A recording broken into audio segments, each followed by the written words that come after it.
They are possibly the most scrutinized team in NBA history. When LeBron James and Chris Bosh joined forces with Dwayne Wade, they became public enemy number one around the league and a prime target for every media platform in the country. After a much publicized slow start, Miami is starting to live up to preseason expectations. Tonight at Oracle, Golden State returns home after a demanding road trip to counter the Heat's big three with one of the most explosive players in the NBA and a hot three-point shooter looking to knock off his former team. The King and his court bring their talents from South Beach to the Bay Area. The Heat and the Warriors are next.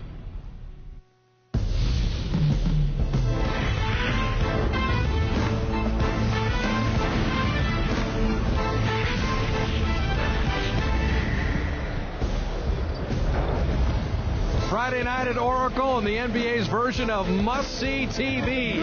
King James is in the building along with Dwayne Wade and Chris Bosh.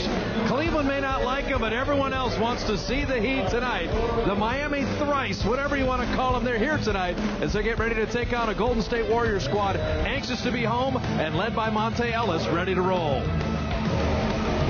Hello, everybody. Bob Fitzgerald alongside Jim Barnett. It's more than just a regular season game. There is a buzz in this building. The Warriors are ready. The fans are ready. When the Heat come to town for one time, it's something to talk about. Oh, it really is. Can you believe the atmosphere in here already? But you are witnessing history, not just an ordinary NBA game, because never in the history of the NBA have two players of such magnitude been brought together in the prime of their career. Now, it remains to be seen, will they win the championships? But you can bet, until they're apart, as long as they're together, they'll be under severe scrutiny. Well, a huge challenge for the Warriors. No Steph Curry. We'll see Epe Udoh, and Monte Ellis has a lot of pressure on him tonight. The Heat will be tracking him. Keep Miami out of the open floor. Whether it be LeBron, Wade, or Bosh, how do they deal with the big three? This will be a fun one on a Friday night at Oracle as we get ready to kick it back to the Comcast Sportsnet studio on a special Friday night in the NBA. In the season of giving, the Warriors received an early present from Vladimir Radmanovic. Looking, Radmanovic, three, good! It's good! And their star leader took them the rest of the way. Back down to 10, he went for the foul. Monte down the lane, laid it in! The line was finished! How about a no-looker with the left hand? Monte Ellis is superhuman! Tonight on Christmas, fans and teammates alike get to open another special present with the return of Steph Curry. It's a Warrior holiday treat on the way from a festive Oracle Arena against the Blazers.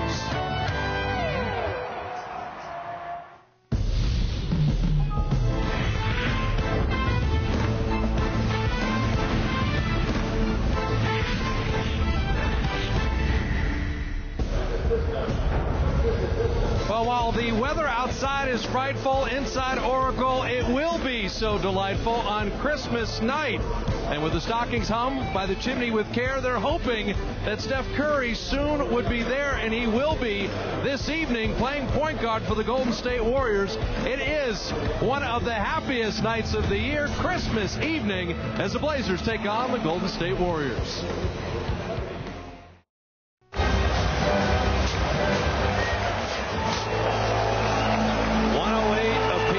18.1 left.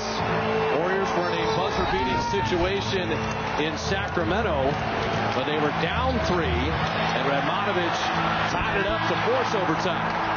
Here, the most important thing, Jim, is to take the last shot. Yeah. The worst thing you'd end up with is overtime. We've got plenty of time here. Monte's got it on Brandon Rush. You want to take this shot with about 2 to 3 seconds to go at the most. Down to 7. He eyes him at 5. Now at 3. At 2 for the lead. A .6 left.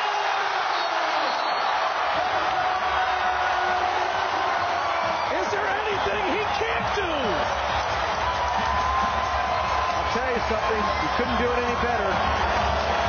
But here's the dilemma. You've got 0.6 of a second, which is plenty of time to catch and shoot, and they'll probably get a 3 out of it. They've got a timeout. Oh, there he goes to left. This is a very difficult shot. I mean, Brandon Rush was right there with him, didn't want to foul, and he just hits the bottom. 36 points on 16 of 28 shooting. They go with 6 assists and 5 rebounds. Well, I said to you earlier, he's reminding me of Jerry West with his stop and pop jump shots.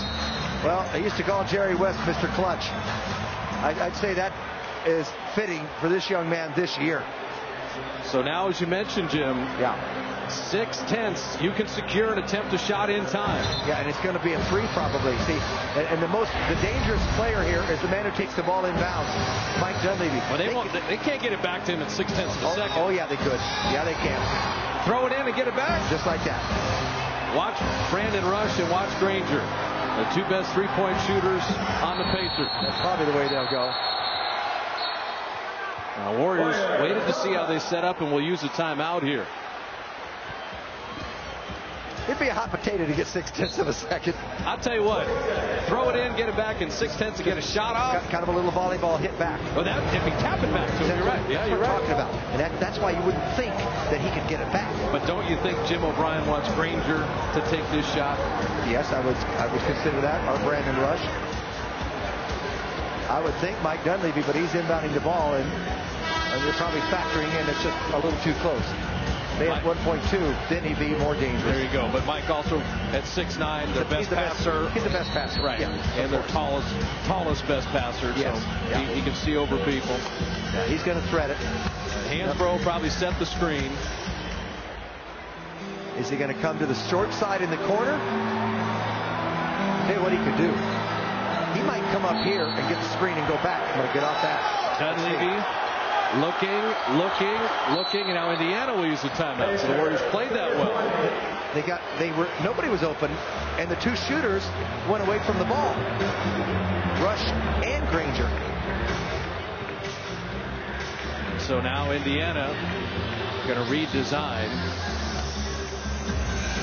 Now Indiana, they had a tip-in closing seconds. Mike Dunleavy, earlier this season off the Granger miss, tipped it in at the buzzer. And that was in beating New Orleans. As we mentioned, beat New Orleans, Dallas, one at Miami, one at the Lakers. And the Warriors come up with one final stop and somehow hold off the Pacers. That last play, they've got to make an adjustment. Now they put Granger on the other side. Granger's the dangerous one, along with Brandon Rush. And Collison could hit a 3. Here comes Granger. They throw it in. Tips. That's it. Warriors win. They elected not to go for the 3. They wanted Hansbrough on a tip-in. Warriors defend it, come up with a stop. Monte with the game winner. And they hold off Indiana 110 to 108. Warriors have won 3 in a row. And they've now won 9 of their last 14 ball games. And defending the home court against a game Pacers squad that played very well. Monte Ellis 36 points, Terrell Wright 21, David Lee 21, Steph Curry with 11 in the big bucket in the 4th. And Monte Ellis 36 points, 6 assists, 5 rebounds. And the shot was 6/10 of a second left in the game. He nearly froze it out after Collison had tied it with a 3-point play. Puts Brandon Rush on skates, floats, fires, and takes the lead. And Jamie Sire has Monte Ellis in another Warrior win.